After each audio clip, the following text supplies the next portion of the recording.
actually want to begin with what is the most reported story and look at the underreported half of it, and that's Syria. There are two wars playing out in Syria, and we spend an awful lot of time looking at the crisis with ISIS, but we're doing almost no examination or exploration of the war that has to do with the government in Damascus. But what's striking is that we're focusing so much on Kobani, which is a small town. It's about the third the size of my hometown of Ann Arbor, Michigan. And we're losing sight of what's the real war, and the real stakes now in terms of territory, and that's Aleppo. It's the largest city in Syria. It is one of the oldest cities in the world. There are still 1 million people out of 4 million who live there who are stranded.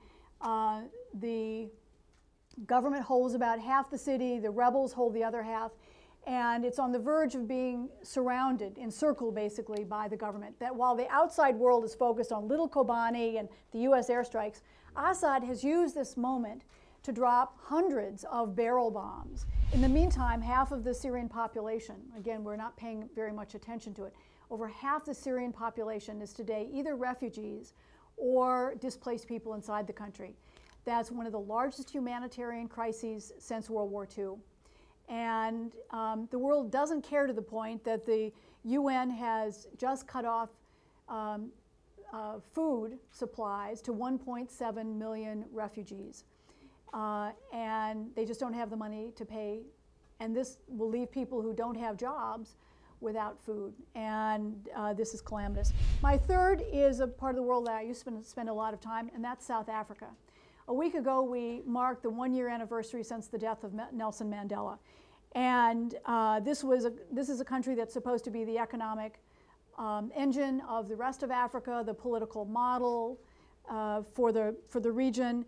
Today, the truth is that many blacks are far worse off than they were under apartheid. It's a controversial thing to say, but the sad reality, it's true. You see it in a simple fact like life expectancy, which when Nelson Mandela walked to freedom in 1990 was 64 years. Today, life expectancy in South Africa is 51 years. That's tangible. Unemployment officially is 24% and has not been below 20% in almost 2 decades. Unofficially, the rate of unemployment is some say, as much as 40%.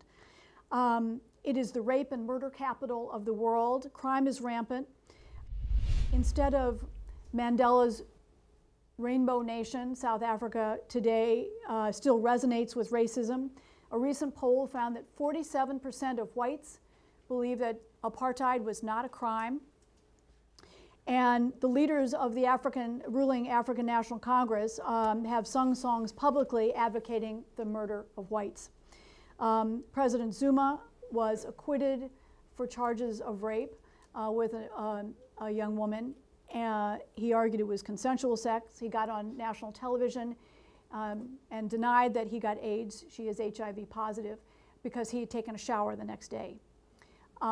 So South Africa is one I worry about a lot, and the rippling effect across the region.